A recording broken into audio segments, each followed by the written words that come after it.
Hello dear students, welcome to the class. ICT virtual classroom के इस session में आप सभी का स्वागत है। मेरा नाम है Rajesh Chamola, teacher science ICT virtual classroom Dehradun से। एंड इस सेशन में हम लोग बात करने वाले हैं क्लास 10th की साइंस के ऊपर, कक्षा 10 विज्ञान के ऊपर। डियर स्टूडेंट्स, अपनी पिछली क्लासेस में से हम जो भी चीजें कवर अप करते हुए आए हैं, जिन चीजों के ऊपर हम चर्चा करते हुए आए हैं, उसको हम कर रहे हैं कंटिन्यू। आज की क्लास का जो हमारा टॉपिक रहने वाला है वो है आयनिक यौगिक और आयनिक कंपाउंड्स। आज की क्लास में हम लोग एक इंपॉर्टेंट कॉन्सेप्ट को समझने जा रहे हैं। आप अपनी इस क्लास में, आप अपनी केमिस्ट्री में कुछ विशेष प्रकार के यौगिकों का आबंधन सीखेंगे, किस प्रकार से वो बनते हैं। जैसे आयनिक यौगिक हम इस चैप्टर में पढ़ेंगे, इसके बाद आगे आने वाले चैप्टर में आप सहसंयोजी यौगिक पढ़ेंगे।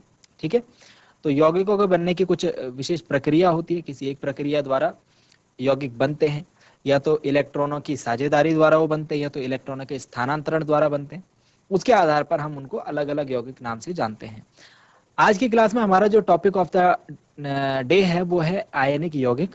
तो आयनिक यौगिक किस प्रकार बनते हैं, किन यौगिकों को आयनिक यौगिक बनते हैं, आयनिक यौगिकों का निर्माण होते समय क्या होता है, उन सभी चीजों को हम लोग आज की क्लास में डिस्कशन करेंगे। लास्ट क्लास में हमने जिस बात के ऊपर डिस्कशन किया था, हम इस पॉइंट पर थे कि धातुओं और अधातुओं की अभिक्रिया, और हमने ये देखा था कि जो हमारे पास तत्व हैं उनमें से कुछ उत्कृष्ट गैसें हैं, यानी कुछ नोबल गैसेस हैं, कुछ धातुएं हैं और कुछ अधातुएं हैं। हमने लास्ट क्लास में इलेक्ट्रॉनिक विन्यास देखा था, परमाणु विन्यास देखा था। किसी धातु के किसी परमाणु के KLMN कोश में जो इलेक्ट्रॉनों की संख्या है, हमने वो डिटरमाइन करी थी कल, कुछ धातु के लिए, कुछ अधातु के लिए और कुछ नोबल गैसेस के लिए। मैंने आपको क्या बताया था कि पूरी आवर्त सारणी में जो हमारे पास तत्व ज्ञात है उनमें से कुछ ही हमारे पास नोबल गैसेस हैं। Helium, neon, argon, krypton, xenon, radon, ये जो कुछ ऐसे तत्व हैं पूरी आवर्त सारणी में, जिसमें 120 के आसपास तत्व है हमारे पास, उनमें से कुछ ये 6-7 तत्व हैं जो कि हम जिन्हें नोबल गैसेस यानी आदर्श गैस कहते हैं। इन्हें आदर्श गैस क्यों कहते हैं? क्योंकि ये आदर्श व्यवहार रखती हैं। मतलब कि हम ये कह सकते हैं कि बाकी जो सभी तत्व हैं आवर्त सारणी के, वो इनकी तरह बनना चाहते हैं। जैसे क्लास में होते हैं ना कुछ आदर्श, हमारे आइडियल होते हैं, तो हम बाकी सब क्या करते हैं, बाकी सब उनकी तरह बनना चाहते हैं। इसी तरीके से जो हमारे पास आवर्त सारणी है, बाकी सारे तत्व जो है आदर्श गैसों की तरह बनना चाहते हैं। ठीक, तो आदर्श गैसों के बनने के लिए, तरह बनने के लिए उन्हें क्या करना होगा, किस प्रक्रिया को अपनाना होगा, उसके आधार पर हम कैसे कहेंगे कि आयनिक यौगिक का निर्माण हुआ है, इसको हम समझेंगे आज की क्लास में। चलिए डियर स्टूडेंट्स, आई होप कि आप सबके सब फिट, फाइन और हेल्दी होंगे और बिल्कुल रेडी होंगे क्लास के लिए। आप लोग अपनी पोजीशंस ले चुके होंगे और आपके हाथ में एक नोटबुक और पेन जरूर होगा चीजों को नोट डाउन करने के लिए। चलिए चलते हैं स्मार्ट बोर्ड की स्क्रीन की तरफ। तो dear students, topic of the day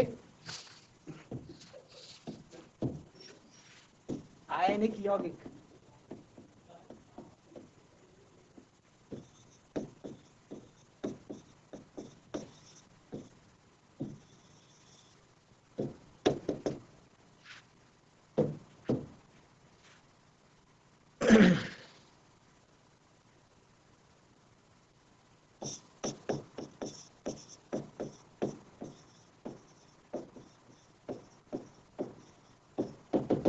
ionic compounds.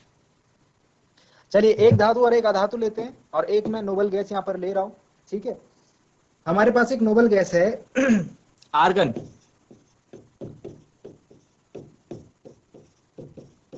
इसकी परमाणु संख्या होती है 18। ओके, और इसका परमाणु विन्यास होता है 2,8,8। 18 इलेक्ट्रॉन इस प्रकार से भरे होते हैं 3 कोशों में, 3 शेल्स में। एक धातु ले लेते हैं, सपोज सोडियम Na से इसको निरूपित करते हैं। इसकी परमाणु संख्या 11 होती है, और इसको हम भरते हैं 2, 8, 1 करके। और इसके अलावा होता है क्लोरीन। क्लोरीन जो है हमारे पास अधातु है।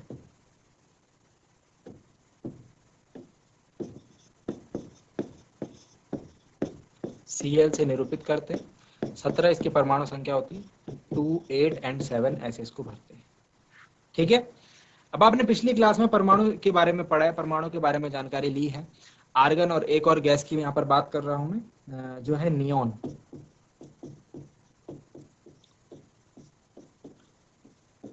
टू, 8। हम ये जो इस तरफ मैंने 2 गैसेस लिखी हैं, 2 उत्कृष्ट गैसें या फिर 2 तत्व लिखे हैं, जिन्हें हम उत्कृष्ट कैसे बोलते हैं, एक है आर्गन और एक है नियोन, एक है आर्गन और एक है नियोन। इन दोनों में आप एक चीज डिटरमाइन कर रहे होंगे कि इनके जो बाहरी परमाणु कोश हैं, बाहरी कोश हैं, उसमें 8 इलेक्ट्रॉन सबसे बाहर वाली कक्षा में 8 इलेक्ट्रॉन मुझे भरे हुए दिखाई दे रहे हैं। सबसे भीतर वाली कक्षा, जो सबसे पहली कक्षा होती है, उसमें अधिकतम इलेक्ट्रॉनों की संख्या 2 होती है, मैक्सिमम 2 हो सकती है, और उसके बाद जो बाहरी होगा उसमें सब मैक्सिमम संख्या 8 हो सकती है। जब ऐसा होगा तो हम कहेंगे कि उसकी जो बाह्य कक्षा है, उस तत्व की जो बाह्य कक्षा में इलेक्ट्रॉन है वो पूर्ण रूप से भरे हुए हैं, वो पूर्ण रूप से भरे हुए हैं। ठीक है, तो हर किसी तत्व को, चाहे ये तत्व है, चाहे ये तत्व है, चाहे ये धातु अधातु, इसको इनके जैसा बनना है, इनके जैसा इनको परमाणु जो विन्यास है वो हासिल करना है, वो अचीव करना है। ठीक है, उसके लिए क्या करते हैं, उसके लिए ये, अब सोडियम और क्लोरीन का मैंने आपको उदाहरण लिया, इससे मैं समझाना चाहता हूं आपको कि सोडियम के पास जो इलेक्ट्रॉन है वो है 2,8,1 के विन्यास में भरे हुए। 11 इलेक्ट्रॉन ऐसे तो भरेंगे, 2,8,1। अब ये चाह रहा है कि मैं नियोन के जैसा बन जाऊं, क्योंकि इसको या तो ये नियोन के जैसा बन सकता है तो आर्गन के जैसा। अगर इसको नियोन के जैसा बनना पड़ेगा तो 2,8 बनना, मतलब ये 1 इलेक्ट्रॉन छोड़ना पड़ेगा। अगर इसको आर्गन के जैसा बनना है तो 2,8,8 करना पड़ेगा, मतलब यहाँ पे 7 इलेक्ट्रॉन लेने पड़ेंगे।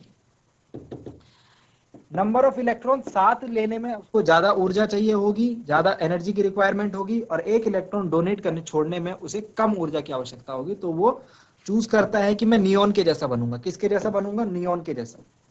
तो इसको 2,8 बनने के लिए, 2,8 बनने के लिए, सोडियम को 2,8 बनने के लिए 1 इलेक्ट्रॉन का इसको दान करना होगा, तब जाकर के ये 2,8 बनेगा। बात समझ में आ रही है? ऐसे ही क्लोरीन है, क्लोरीन है 2,8,7, या तो ये 7 इलेक्ट्रॉन त्याग दे तो 2,8 बन जाएगा नियोन के जैसा, या तो ये इसमें 1 जोड़ ले तो 2,8,8 बन जाएगा आर्गन के जैसा। तो 7 देना, आप अगेन ज्यादा इलेक्ट्रॉन में ज्यादा ऊर्जा, कम इलेक्ट्रॉन में कम ऊर्जा, तो ये चूज करता है कि इसको किसके जैसा बनना है, आर्गन के जैसा। ये 1 इलेक्ट्रॉन लेने की कोशिश करता है।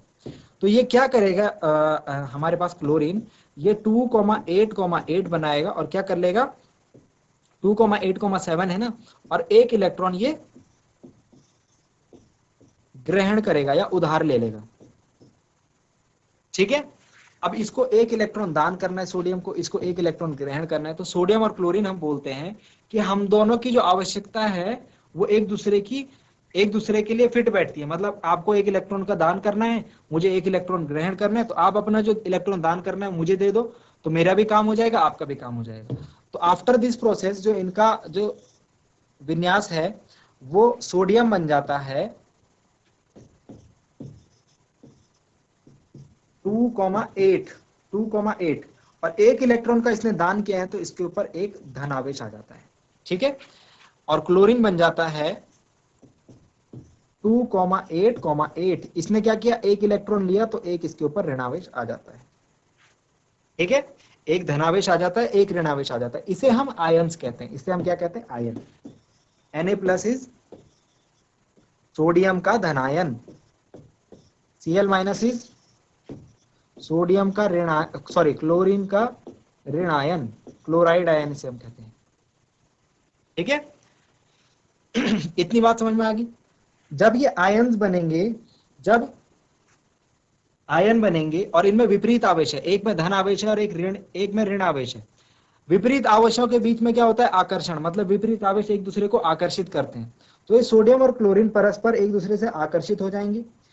इनके बीच जो बल होगा जो इनको बांधे रखेगा उसका नाम होगा स्थिर वैद्युत बल। ठीक है, और यहां पर हम देखेंगे कि NaCl जो है पदार्थ ये बन जाएगा, NaCl जो है पदार्थ बन जाएगा जिसका नाम है सोडियम क्लोराइड, जो है सोडियम क्लोराइड के रूप में ये बन जाएगा। ठीक है, तो इसको हम सोडियम क्लोराइड का अणु नहीं कहते, इसको हम सोडियम क्लोराइड का आयन कहते हैं। और इस प्रकार से बनने वाले जो यौगिक होते हैं इनको हम आयनिक यौगिक कहते हैं। बात समझ में आ गई? तो आयनिक यौगिकों का फॉर्मेशन कैसे होगा, 1 इलेक्ट्रॉन देगा, 1 इलेक्ट्रॉन लेगा, जो देगा उसके ऊपर धन आवेश, जो वो धनायन बनाएगा, जो इलेक्ट्रॉन लेगा वो ऋणायन बनाएगा, और धनायन ऋणायन जब एक दूसरे से आकर्षित हो जाएंगे स्थिर वैद्युत बल के द्वारा, इलेक्ट्रोस्टैटिक फोर्स के द्वारा, तो आयनिक यौगिकों का निर्माण होता हुआ हमें दिखेगा। ठीक हो गया, ये बात समझ में आई? चलिए फटाफट से इन चीजों को नोट डाउन करते हैं पॉइंट्स की फॉर्म में, जल्दी से लिखते हैं। सॉरी,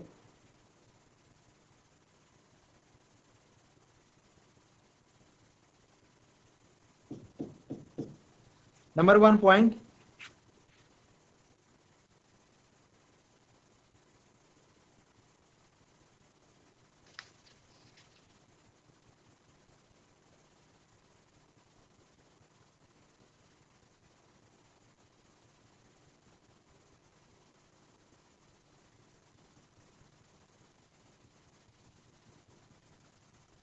तत्व जिन्हें हम धातु या अधातु के रूप में वर्गीकृत करते हैं।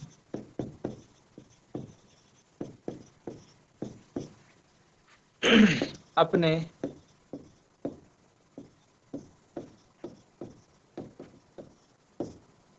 परमाणु विन्यास का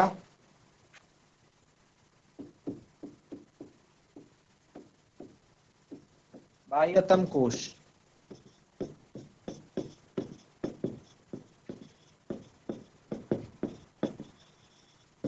को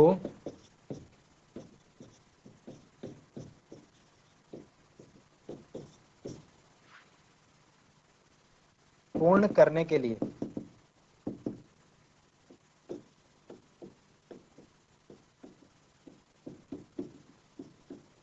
जिसे हम ये भी कह सकते हैं, बाह्यतम कोश को हम अष्टक नाम भी दे सकते हैं, ऑक्टेव।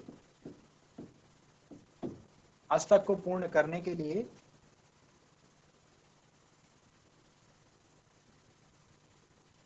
आयन बनाते हैं।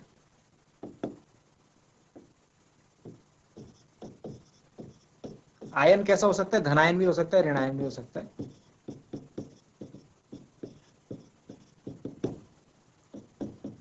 विपरीत विपरीत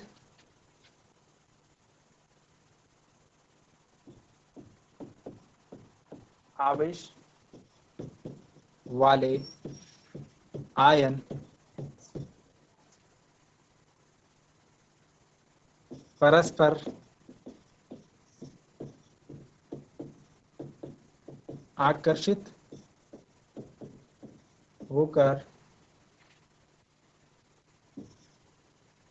होकर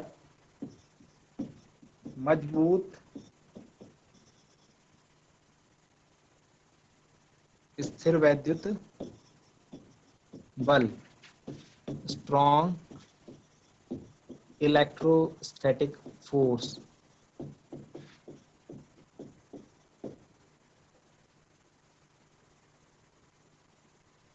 मजबूत स्थिर वैद्युत बल में बंद कर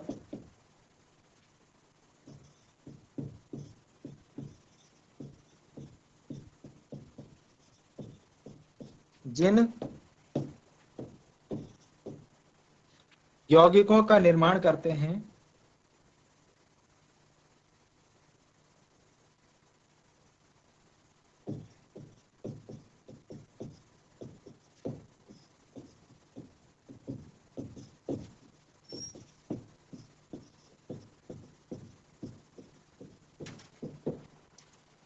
जिन यौगिकों का निर्माण करते हैं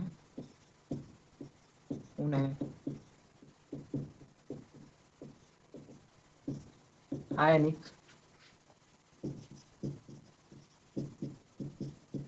यौगिक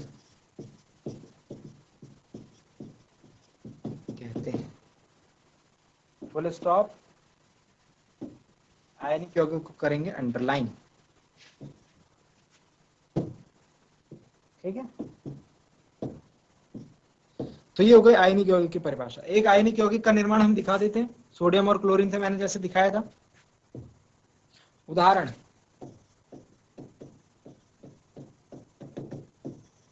तो मैंने क्या बताया था आपको? सोडियम लिखिए सबसे पहले। सोडियम कौन सा आयन बनाता है? सोडियम धनायन बनाता है। तो सोडियम के धनायन में हम देखते हैं कि इलेक्ट्रॉन 2,8 होते हैं।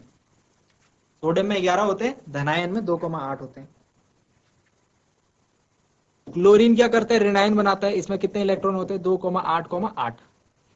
क्लोरीन आयन में 2,8,8 होते हैं। क्लोरीन के तत्व में जो परमाणु होता है उसमें 2,8,7 होते हैं। यहाँ पर मैंने आयन लिखा है, बात ध्यान रखिए, ठीक है।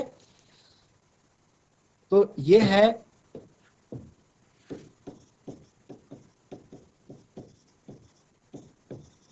सोडियम धनायन और ये है क्लोरीन का ऋणायन। ठीक हो गया, सोडियम धनायन और क्लोरीन का ऋणायन।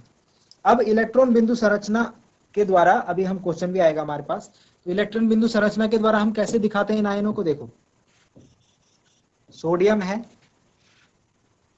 प्लस क्लोरीन है।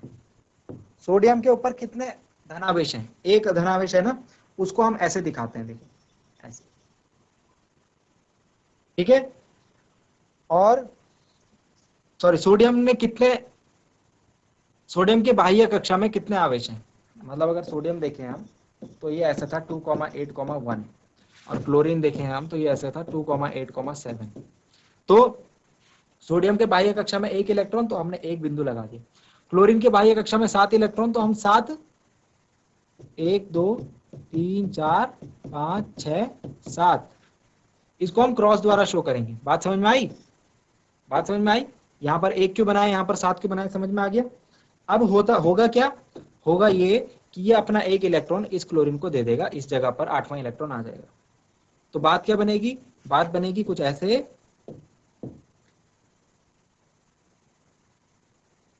सोडियम का बन जाएगा धनायन, ठीक है, और क्लोरीन का बन जाएगा ऋणायन।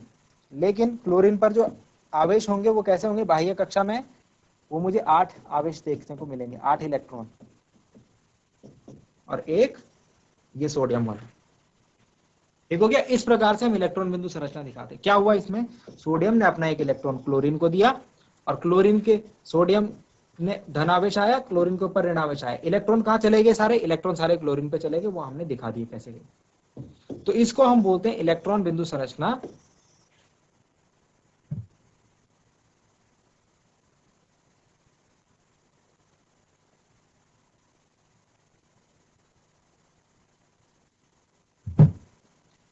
इसको हम कहेंगे इलेक्ट्रॉन का स्थानांतरण। ठीक है, इलेक्ट्रॉन का स्थानांतरण होते हुए आपको दिख रहा है। और यहां पर जो यौगिक बना है वो है NaCl, जो कि जिसे हम कहते हैं सोडियम क्लोराइड। और सोडियम क्लोराइड एक कैसा है? आयनिक यौगिक है, it is an ionic compound. ठीक है, तो सोडियम क्लोराइड का अणु हम नहीं कहते, हम क्या कहते हैं? सोडियम क्लोराइड के आयन्स। ठीक है ना? आई होप आपको ये बात समझ में आई होगी। ठीक है, नोट डाउन कीजिए इसे। तो ये था आयनिक यौगिक हमारे पास एक सोडियम क्लोराइड। कुछ और एग्जांपल देखते हैं, कुछ और उदाहरण देखते हैं। एक आयनिक यौगिक और बताता हूं आपको, मैग्नीशियम क्लोराइड। देखिए चलिए, मैग्नीशियम का सबसे पहले, मैग्नीशियम का जो आयन होता है वो होता है 2 धनायन। मतलब ये क्या करता है? 2,8 का इसका परमाणु विन्यास होता है। मतलब ये 2 इलेक्ट्रॉन देने के बाद 2,8 बन जाता है। और क्लोरीन का तो हमें पता ही है 2,8,8 होता है क्लोरीन के आयन का। ठीक, बट अगर मैं मैग्नीशियम के परमाणु की बात करूं तो ये होता है 2,8,2 इसका परमाणु विन्यास, और क्लोरीन का आप जानते हैं 2,8,7 होता है। ठीक है, अब इसमें देखते हैं इसकी इलेक्ट्रॉन बिंदु संरचना। तो मैग्नीशियम इधर हो गया और क्लोरीन इधर हो गया। ध्यान से देखना इसको समझने के लिए, इसमें एक पॉइंट। अब मैं यहाँ पर इलेक्ट्रॉन्स बनाता हूँ। तो इसके बाहरी कक्षा में 2 इलेक्ट्रॉन है, 1 2। क्लोरीन के बाहरी कक्षा में 7 है, कैसे बनाएंगे? 1 2 3 4 5 6 7। अब क्लोरीन को तो एक ही इलेक्ट्रॉन चाहिए ना, लेकिन मैग्नीशियम को 2 इलेक्ट्रॉन देने, तो 2 इलेक्ट्रॉन लेने के लिए 2 क्लोरीन आ जाएंगे। एक क्लोरीन को 1 इलेक्ट्रॉन चाहिए, मैग्नीशियम कह रहा है मैं 2 इलेक्ट्रॉन दे सकता हूं, तो क्लोरीन अपने साथ एक और क्लोरीन को ले आएगा। ठीक हो गया? अब देखो, अब 1 इलेक्ट्रॉन वो इस क्लोरीन को दे देगा तो इसके 8 हो जाएंगे, एक इसको दे देगा तो इसके 8 हो जाएंगे। तो कैसे बनेगा हमारा जो फाइनल जो प्रोडक्ट होगा, आयन होगा, Mg को हम लिखेंगे 2+, क्योंकि 2 इलेक्ट्रॉन इसने दिए हैं, और क्लोरीन जो है उसके ऊपर आएगा एक ही माइनस, उसके ऊपर आएगा एक ही माइनस, लेकिन क्लोरीन कितने थे 2, तो सफिक्स में हम इस तरीके से 2 लिखते हैं, ठीक है। और क्लोरीन के ऊपर जो आवेश है उसको हम ऐसे दिखा देते हैं, क्लोरीन के ऊपर इलेक्ट्रॉन 7 इलेक्ट्रॉन इसके अपने थे और 1 इलेक्ट्रॉन मैग्नीशियम में दिया, तो 2 क्लोरीन थे, दोनों के साथ ऐसा हुआ, इसीलिए हमने 2 लिख दिया। फाइनल प्रोडक्ट हम उसको इस प्रकार से लिखते हैं MgCl2 आयन, तो ये भी क्या है, एक आयनिक यौगिक हमको देखने को मिलता है। आई होप आपको बात समझ में आई होगी, किस प्रकार से आपको आयनिक यौगिक बनाना है, ठीक है। और सोडियम क्लोराइड और मैग्नीशियम क्लोराइड का हमने यहाँ पर एग्जांपल देखा है, ठीक है।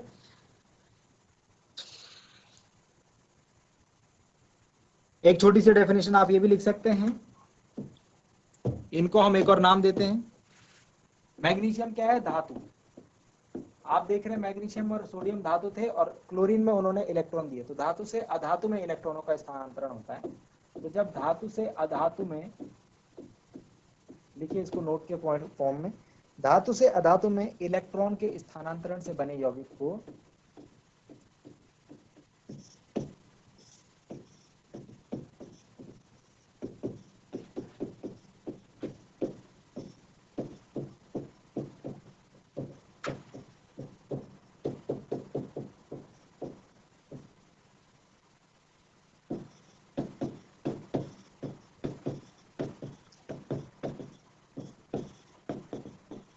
आयनिक यौगिक कहा जाता है, फुल स्टॉप। ये आयनिक यौगिक की परिभाषा है एक और, ठीक है। धातु से अधातु में इलेक्ट्रॉनों का स्थानांतरण होगा, ध्यान रखिए इलेक्ट्रॉनों का स्थानांतरण, ठीक है। अभी हम एक और बंद पढ़ेंगे, उसमें इलेक्ट्रॉनों की साझेदारी होगी, यहाँ पर इलेक्ट्रॉनों का स्थानांतरण। और यहाँ पर कौन सा बल है, यहाँ पर है, इन्हें हम एक और नाम देते हैं विद्युत संयोजक यौगिक, इन्हें विद्युत संयोजक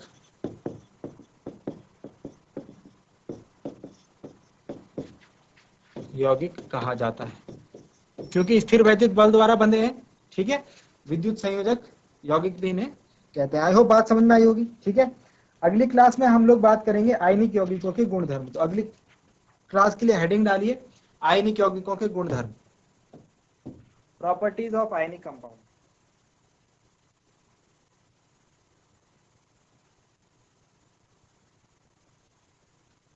प्रॉपर्टीज ऑफ आयनिक कंपाउंड्स।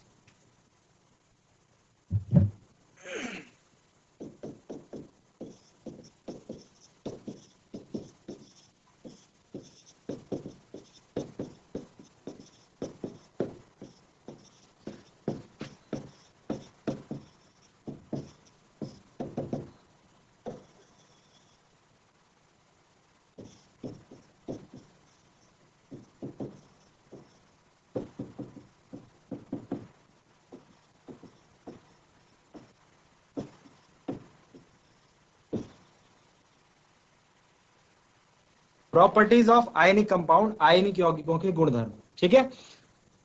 इसको हम पढ़ेंगे अगली क्लास में। हम लोग क्या बात करेंगे, आयनिक यौगिकों कुछ गुणधर्म के बारे में, जैसे हम लोग बात करेंगे इनकी फिजिकल अपीयरेंस, भौतिक इनकी प्रवृत्ति, इनका जो फिजिकल सिग्निफिकेंस जो है वो किस प्रकार से हमको देखने को मिलता है, आयनिक यौगिक दिखने में कैसे होंगे, भौतिक प्रकृति यानी फिजिकल नेचर की हम बात करेंगे इसमें, ठीक है। इसके अलावा हम इनके गलनांक और कथनांक के ऊपर बात करेंगे, जो कि बहुत इंपॉर्टेंट पॉइंट है, यहाँ से एग्जाम में क्वेश्चन पूछा जाता है आयनिक यौगिकों के गलनांक और क्वथनांक से संबंधित, melting point and boiling point से संबंधित, ठीक है। इसके अलावा हम लोग पढ़ेंगे घुलनशीलता, सॉल्युबिलिटी, घुलनशीलता, आयनिक यौगिकों की घुलनशीलता के ऊपर बात करेंगे, आयनिक यौगिकों की सॉल्युबिलिटी के ऊपर बात करेंगे, ठीक है। और हम लोग बात करने वाले हैं इनकी विद्युत चालकता, इनकी इलेक्ट्रिकल कंडक्टिविटी क्या होती है, ठीक है। तो इन 3-4 पॉइंट्स के ऊपर हम लोग अगली क्लास में बात करेंगे। सो आई होप डियर स्टूडेंट्स कि आज की क्लास में आपको जो जो बातें बताई गई वो समझ में आई होंगी, आपको इंटरेस्टिंग लगी होंगी और आपने आज की क्लास में कुछ नया जरूर सीखा होगा। साथ ही साथ ये भी उम्मीद करता हूँ घर जाकर आप इन चीजों को एक बार जरूर रिवाइज करेंगे। मिलते हैं अगली क्लास में एक नए और इंटरेस्टिंग टॉपिक के साथ। क्लास से जुड़ने के लिए आप सभी का बहुत बहुत धन्यवाद। Thank you very much and have a nice